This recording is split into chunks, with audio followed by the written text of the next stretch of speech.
vehículos utilizando catalizadores en los escapes y disminuir el uso de combustibles fósiles. Pequeños detalles hacen grandes diferencias.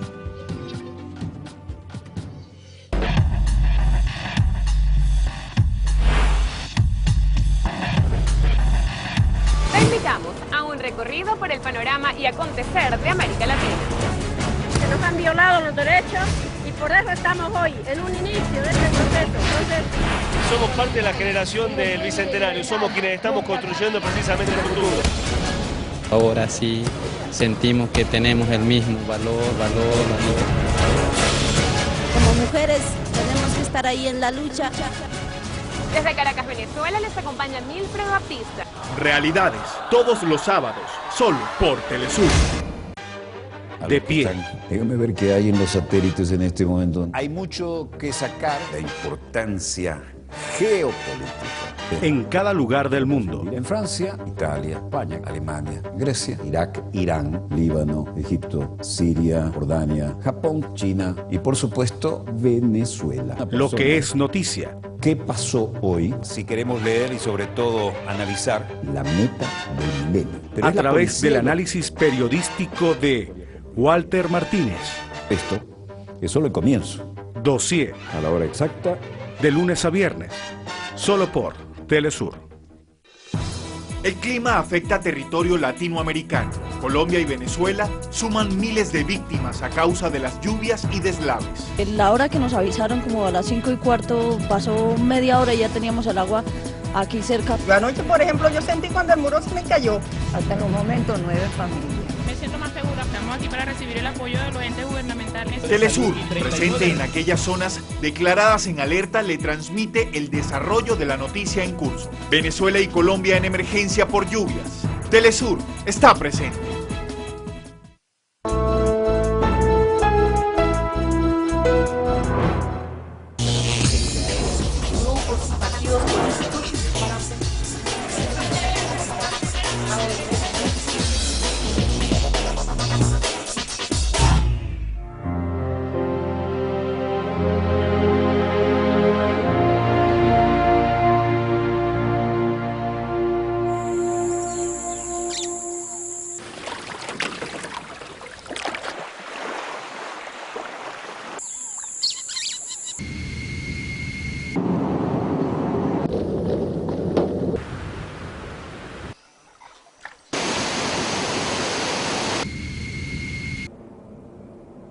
Detrás de todos estos paisajes se esconde una palabra: vida.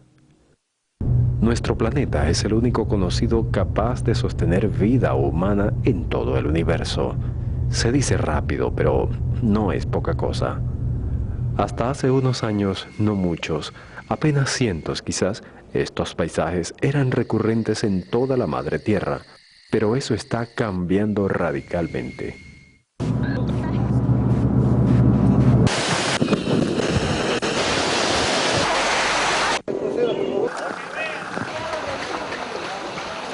Parte de esta historia data de 1637, cuando el filósofo francés René Descartes publicó en su discurso del método las bases filosóficas para que el hombre explote y conquiste la naturaleza. Con la llegada de la Revolución Industrial a mediados del siglo XVIII, esta filosofía de dominación de la naturaleza se lleva a la práctica y comienza un proceso de transformaciones nunca antes visto en la historia de la humanidad. El capitalismo se consolidó como el sistema dominante y el planeta entró en la llamada modernidad. Y el propósito de Descartes es lo que tú acabas de decir: un nuevo saber que convertirá al hombre en dueño y saber de la realidad, dueño y señor de la realidad. Bueno, tiene servido también la destrucción del universo, es decir, la destrucción de la vida humana para empezar, porque depende del universo y porque la vida humana no es una abstracción. Ahora, si tú conviertes al universo en una abstracción y lo tratas como una abstracción, terminas vaciándolo también, terminas destruyéndolo, que es lo que está pasando y lo que los ecologistas ven. En los momentos iniciales del capitalismo plantea transformaciones de los patrones de conocimiento en una forma muy profunda En toda la visión dualista de pensar en la separación alma-cuerpo, en la separación sociedad-naturaleza, en la versión que Francis Bacon plantea de los seres humanos en guerra en contra de la naturaleza, y esa guerra contra la naturaleza se va dando por la vía de la ciencia, la tecnología como instrumentos de poder en parte de los humanos para ir teniendo capacidad de prever, de controlar, de manipular, de transformar y en última instancia derrotar y someter a la naturaleza. Ahora tenemos carros y aviones, celulares y computadoras. En apariencia, la calidad de vida de los humanos ha mejorado, pero solo en apariencia.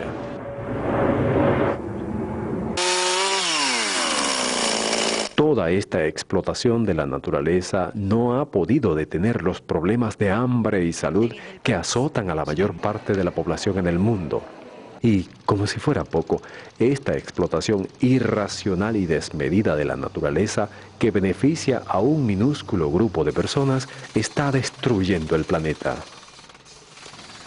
Nos encontramos en una situación donde estamos sobreutilizando la biocapacidad del planeta y según la Organización de Agricultura de las Naciones Unidas, según la FAO, en este momento hay más personas pasando hambre que nunca antes en la historia de la humanidad. Si uno se imagina que la vida tiene que ser un balance entre el bienestar humano y la sustentabilidad ambiental de las actividades que hace, nosotros deberíamos estar en ese escenario, en un espacio en que haya bienestar para todos los humanos, en un ambiente sostenible para esos humanos. ¿Me sigues? En la actualidad estamos en el caso contrario. Estamos en un planeta con una marcada desigualdad en el acceso a los recursos naturales, es decir, con altos niveles de riqueza y altos niveles de pobreza entre los seres humanos, y además ya hemos demostrado que hemos sobrepasado en más de 30% la capacidad ambiental del planeta. Es decir, estamos en un planeta insostenible con desigualdad social. Son dos problemas inseparables.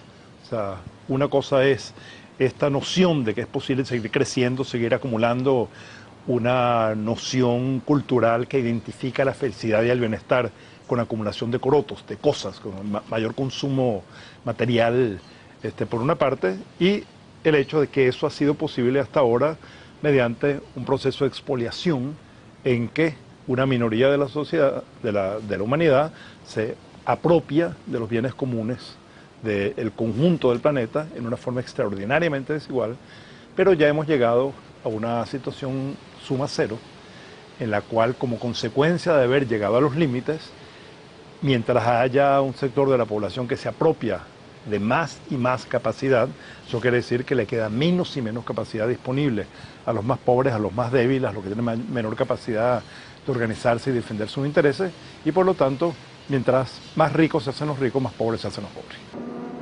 La vida misma está en riesgo. La supervivencia humana está en peligro. Científicos y expertos de todo el mundo coinciden en que los países responsables de esta situación no están haciendo lo suficiente para detener la destrucción del lugar que habitamos. El problema es sencillo. El motor del capitalismo se mueve gracias a la energía que se deriva principalmente de la quema de combustibles fósiles. Este hecho, junto a la deforestación indiscriminada de bosques en todo el planeta, también en nombre del capitalismo, genera el llamado efecto invernadero. Un invernadero es una instalación diseñada para dejar pasar los rayos del sol y no permite que el calor se disperse.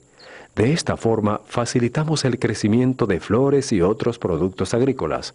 Este mismo fenómeno está sucediendo en el planeta.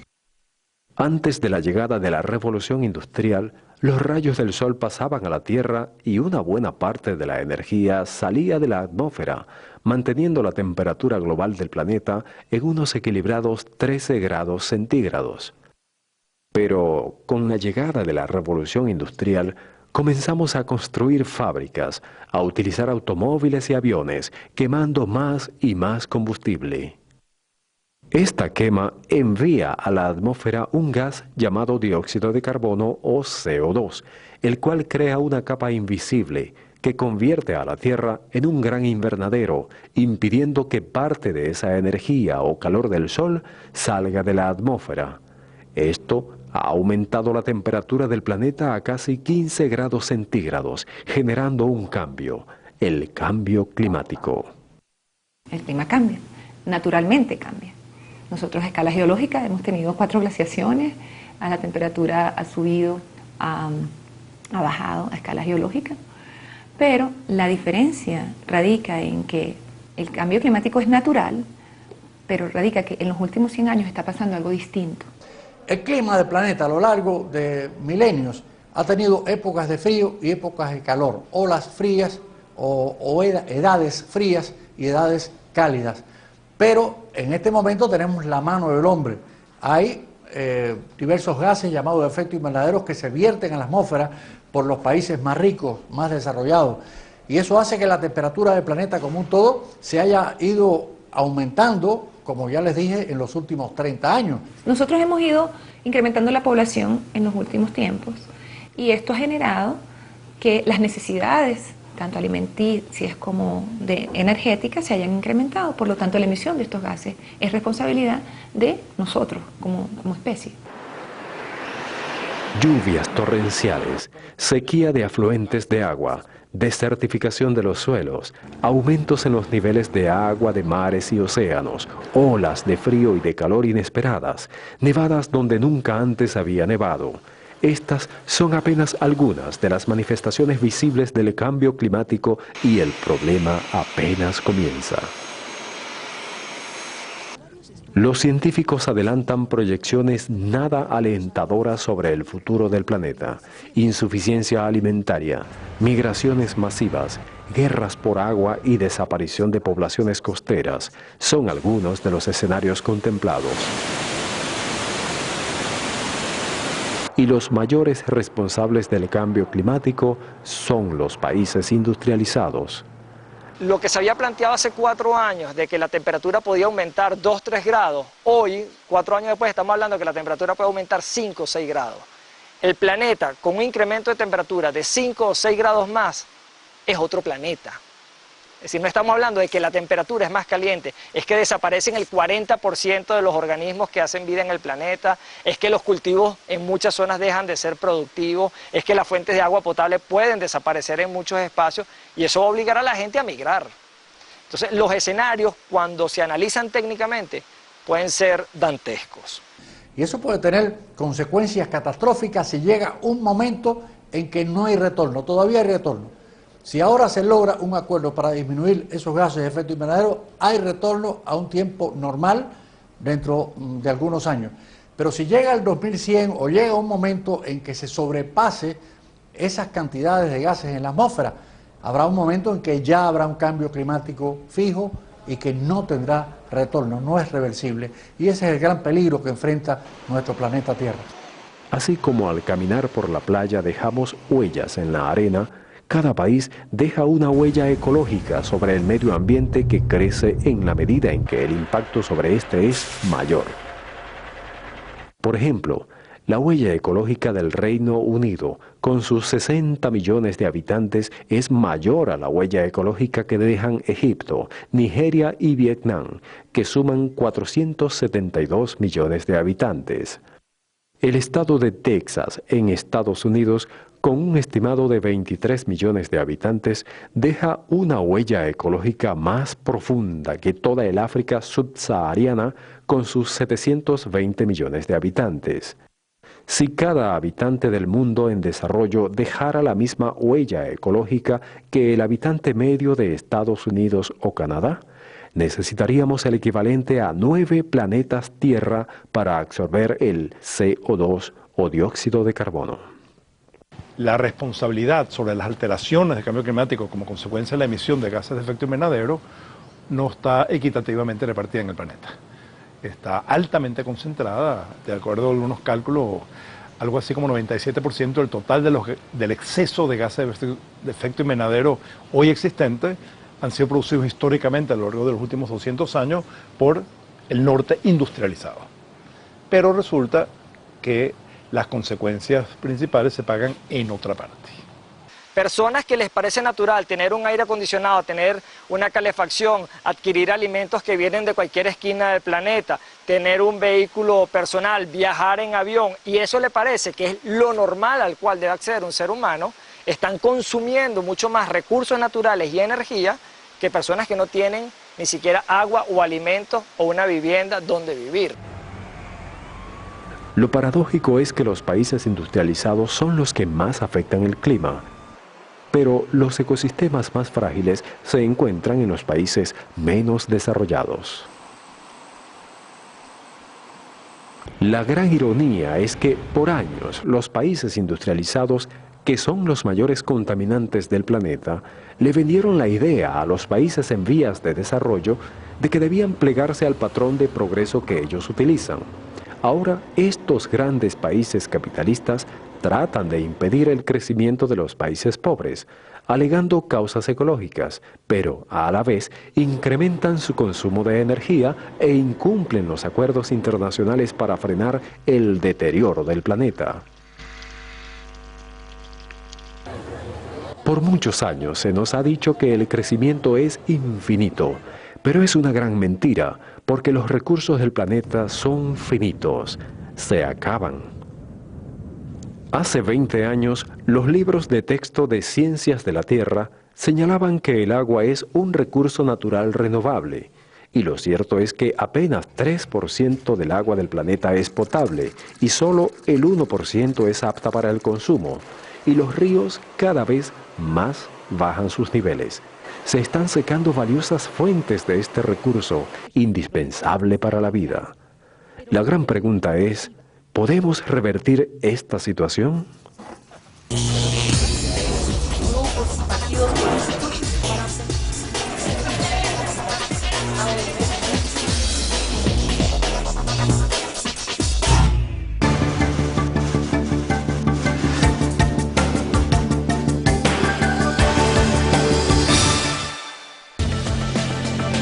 Deshielo y la falta de lluvia, yo creo que es por falta o por la contaminación del medio ambiente y por el desgaste del capa de ozono.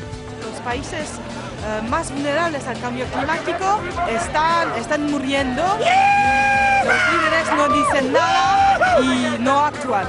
Ya hemos visto cómo se está derritiendo nuestro glaciar Illimani por causa de los efectos climáticos. 16ª Conferencia Internacional sobre Cambio Climático.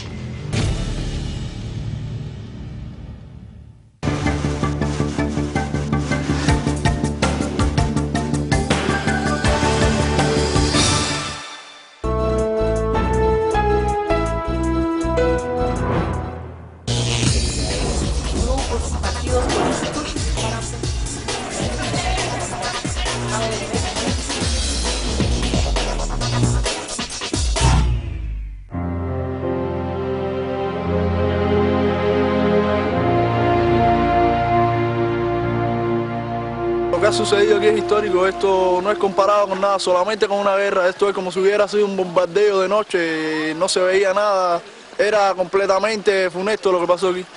Muy violento, los ráfagas muy fuertes. Tengo que estar comprando agua y el agua está más cara que la misma gasolina, me ha afectado mucho en eso. Ya no se ven nevadas, cae un poco de nevada, como anoche empezó a caer, mira, esta mañana un poco de sol y ya le ha deshielado todito, y ahora como ve, tierra nomás. O sea, el invierno y la parte de la sequía, porque no se está viendo en los meses regulares como debe verse siempre. Porque es un daño tan grande, donde están botando unas toneladas y toneladas de agua, que ha disminuido los geysers a un nivel ya casi irrisorio. Durante el día hace mucho calor y durante la noche está haciendo mucho frío, o sea, son los extremos. Los cultivos están entre que se mueren y siguen viviendo, pero están un poco mal, un 50% ya se va perdiendo. El río Fucha se desbordó, tumbó un muro que protege el conjunto y el agua entró con mucha presión. Ay, qué horrible, Dios mío, es insoportable, pero ¿qué se puede hacer? Porque es la naturaleza, ¿no?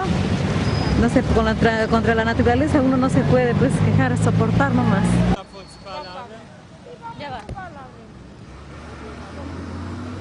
En Latinoamérica el 2010 comenzó con desbordes climáticos impactando al hombre y su hábitat. Fuertes lluvias en Brasil, México, Perú y Bolivia, por ejemplo, ocasionaron al menos 100 de muertos en los 2 primeros meses del año, mientras más de 200.000 personas quedaron damnificadas. De igual modo, las copiosas lluvias arrasaron plantaciones, cultivos, animales y casas, entre otros, sumando pérdidas materiales incalculables.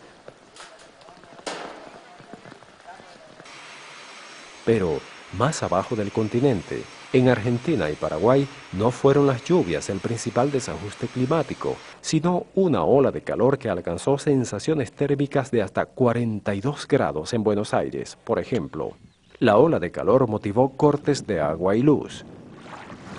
En Venezuela, Bolivia y Ecuador, los niveles de los embalses de las represas bajaron considerablemente por la sequía, obligando a los gobiernos a implementar racionamientos eléctricos.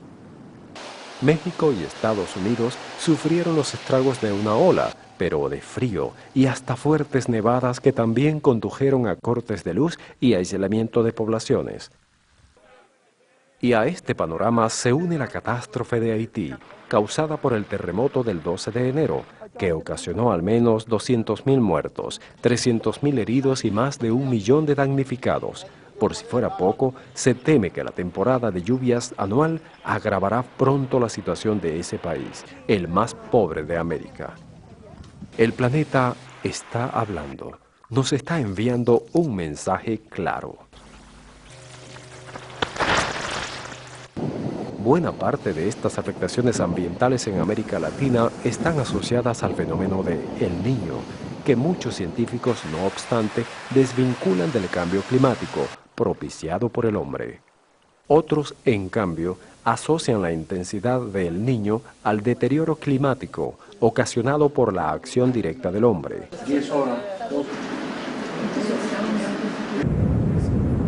Lo cierto es que lo que era antes invisible comienza ahora a ser padecido por millones de personas en todo el mundo.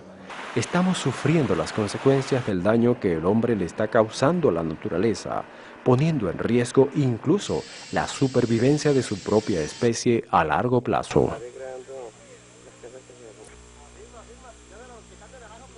Los países industrializados, los más ricos, los más contaminantes, no han asumido su responsabilidad en la problemática ambiental, no toman las medidas para detener las consecuencias, y es que su modo de generar crecimiento económico atenta contra el planeta.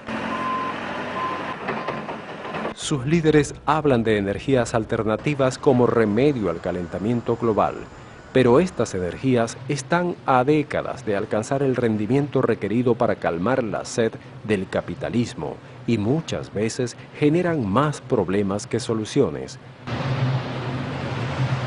Es decir, etanol y diésel a partir de... Por ejemplo, los llamados agrocombustibles necesitan de grandes cantidades de tierra para producir pequeñas cantidades de energía. Tierra fértil que puede ser utilizada para atender las crisis alimentarias en las regiones más necesitadas del planeta, pretenden ser utilizadas para llenar nuestros tanques de combustibles. En el afán de mantener el modelo de derroche y consumo del capitalismo, elevamos plegarias a la ciencia para que produzca el milagro de mantener para siempre el ritmo de vida del hombre actual sin causar daños al medio ambiente. A nivel mundial de un 36%. Pero esto no parece posible. Además del problema de la energía, también estamos acabando con los recursos naturales, con la flora y la fauna, alterando el equilibrio del planeta. Se le pide a los consumidores cambiar los bombillos de sus casas y optimizar el consumo de energía de sus hogares, lo cual sin duda es necesario para generar una conciencia del ahorro, pero los países que más dañan el medio ambiente no quieren perder sus privilegios. Esa idea, ese imaginario que se plantea de que con tecnología y conciencia se puede enmendar cualquier daño que el ser humano hace, es simplemente una trampa en la cual los seres humanos no actúan ante el desastre que está ocurriendo a nivel planetario porque alguna solución vendrá, pero la solución no existe. Cuando llegamos a los límites del planeta, también llegamos al límite del tiempo. Cuando llegamos a los límites del planeta, quiere decir que o revertimos el curso civilizatorio a corto plazo o está garantizada la catástrofe. Entonces, los tiempos con los cuales tenemos que actuar no dan para que simplemente cambiemos un bombillo un día y sembremos una matica el día siguiente. O sea, son otros tiempos. Porque ¿cuál es una de las trampas que comienza a dibujarse para mí en el escenario? Que a las personas se les habla de apagar un bombillo, comprar equipos muy seguido que ahorren energía, o se les habla de reciclar el plástico, el aluminio, pero no se les pide consumir menos. Por el contrario, terminan consumiendo mucho más, porque a nadie se les dice no adquieras más televisores, no adquieras más DVD, no cambies tu celular, no cambies tu vehículo. Los vehículos se siguen haciendo con una durabilidad de 4, 5 años, 10 años en el mejor de los casos. Los celulares tienen una vida media que probablemente no llega a 2 años. Entonces, se comienza a montar, para mí, casi un escenario de ironía. En 1997, los países industrializados se comprometieron en la ciudad japonesa de Kioto a reducir la emisión de gases de efecto invernadero.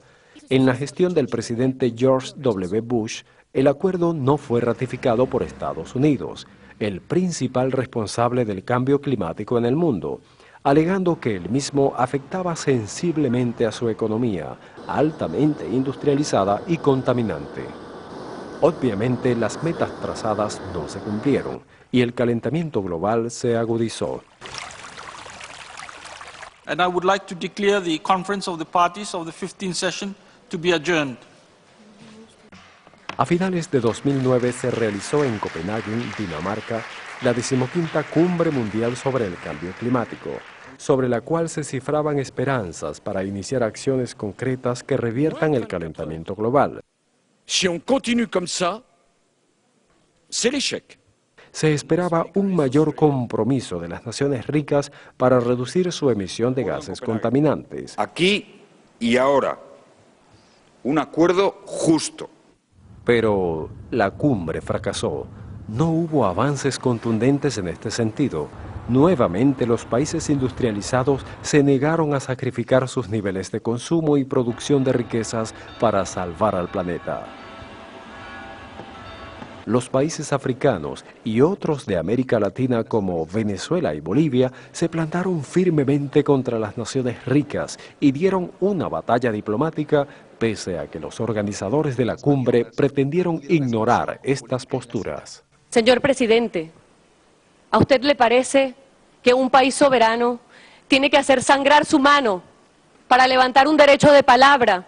Porque usted simplemente no quiere escuchar lo que aquí está pasando. Venezuela dice, y los países del ALBA decimos, la Alianza Bolivariana, que nosotros no aceptamos, desde ya lo decimos, ningún otro texto que no sea el que venga de los grupos de trabajo, del Protocolo de Kioto y de la Convención. Al final, los grandes países industrializados negociaron a puertas cerradas un documento final que intentaron imponer al resto del mundo, amenazando a los países pequeños con sanciones económicas.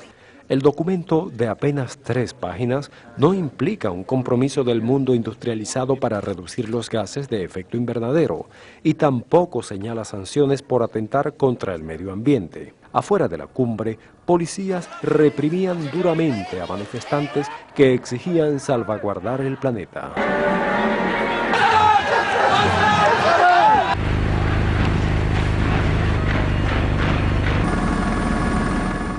Sin embargo, este acuerdo no pudo ser impuesto y de Copenhague lo único que quedó fue el recuerdo de una trascendental oportunidad de salvar el planeta desperdiciada por un grupo de países ricos.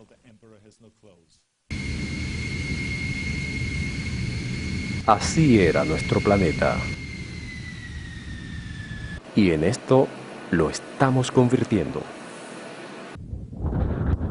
¿Hay solución? Sí. Pero resulta incómoda para una minoría privilegiada que controla el gran capital y los medios de comunicación. Se trata de cambiar el sistema capitalista por uno que no explote despiadadamente a la naturaleza. Se trata de que el hombre entienda que no está por encima de la naturaleza, sino que es parte de ella. Estamos en una situación en la cual en que buena parte del mundo se encuentra como